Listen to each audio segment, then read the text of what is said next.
What we have here is an onion. Each layer in the onion represents the truth within the tragedy Othello. Each cut in the onion represents the scattering of truth at the hands of Iago's deception. What we have here is the meat. And in the Greek tragedy Othello, the meat is representative of strength and pride as seen in the prominent patriarchal society at the time. And it's clearly seen to cloud Othello's judgment as he searches to find love with Desdemona, which is why it's considered important, but one of the most important parts is actually the broth.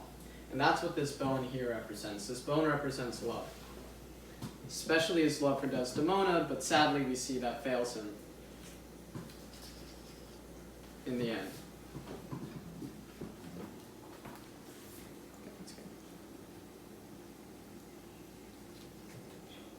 So what's important here is to just cut up the meat. This is something that Othello failed to do, which was to break through the layers of pride and strength that he clearly held closer than his connection with Desdemona. But that's why it's a tragedy and not something that is not a tragedy. A comedy. Yep, that's good. This man meat just really does not cut, which is exactly what we see in Othello. His pride and his strength are in the end his tragic flaws.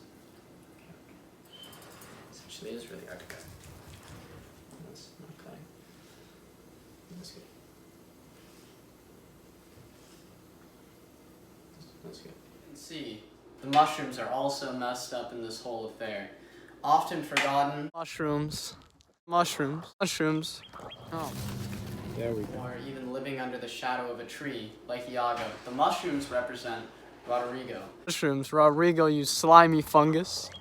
Who, in the story, stays very hidden and to the side, but in the end, plays a much bigger role than I think we all originally thought. And it's stew time. I'm gonna just drop all of this in there, let all the characters meld with each other, work with each other, you know. Hopefully it comes out better than the actual tragedy did, because my God, he got clipped.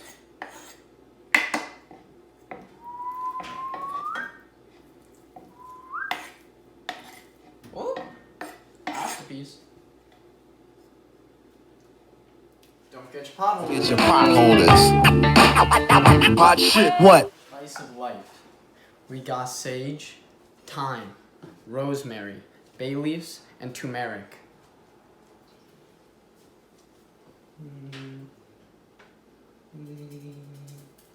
Oh, and don't forget your pepper.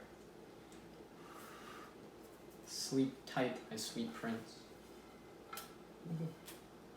Just all in there. Ooh. Oh, we got some garlic here, you know, traditionally used to ward off the vampires. Something that was clearly missing in Othello. I think there should have been more vampires. I'm talking to you, Shakespeare. You know, I think it spices up the stew. I think it would have really spiced up, your tragedy. So, this bad boy at the store, and we are getting some of those mushrooms. Oh, perfect for a good stew.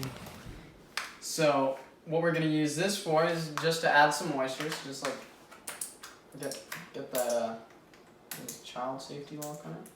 Nope. So get the top off and then just add the whole thing just right in there. It's like a cow. It's a whole cow.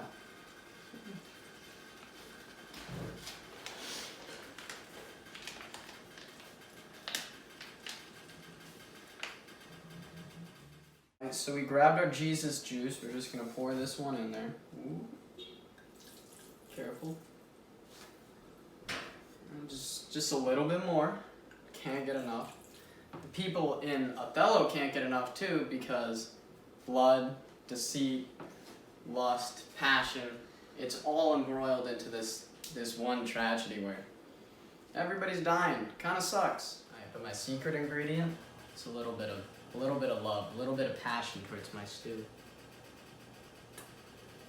So lust in this story is mainly used to describe the physicality between characters. Specifically, Iago uses this word in his diction for this deep manipulation of Othello because he's trying to describe the relationship that Desdemona has to Cassio. You know, it's lustful, it's very physical. Whereas when Othello is describing his relationship with Desdemona, he uses the word passion, this deep love that he has for Desdemona. It's not just on the physical level. It's, you know, full love. He's had it since they were in Venice, and now he has it on Cyprus too. It's all there. You know, the same passion that I have for the stew, Othello has for Desdemona. I'm lusting after this stew like Iago is lusting after power. Othello feels cheated of his passion, the one thing that helped him escape from society's boundaries. Him being a Moor himself, he was already ostracized from the beginning, but he had worked through that, you know, accomplishing so much in war and everything else with his valor, that now when he's faced with really the one thing he actually cares about, which is his love for Desdemona, and when he feels like that's being taken away from him, which is why it's so easy for Iago to manipulate him, and it's why Othello takes such drastic steps in the end to kill Desdemona.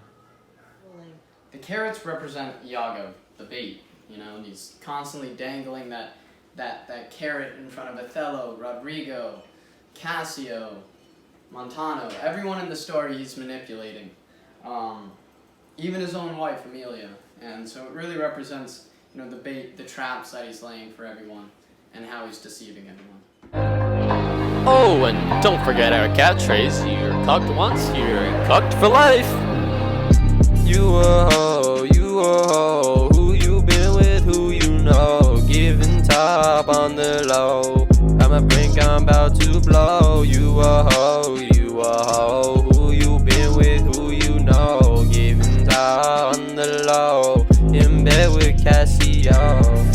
Oh,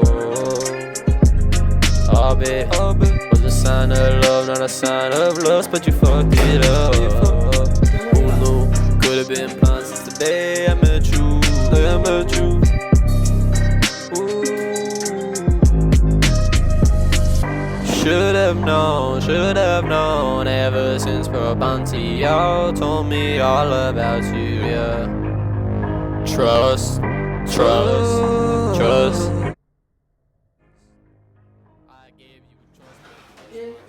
Whoa, you go. Okay, that's gonna be about 3 hours. Low at my brink, bout to blow. You a hoe, who you been with, who you know, giving top on the low, in bed with Cassio. It's stew time.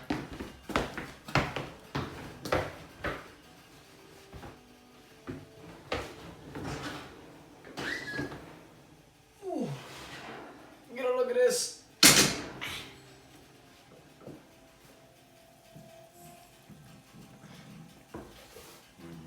Ooh.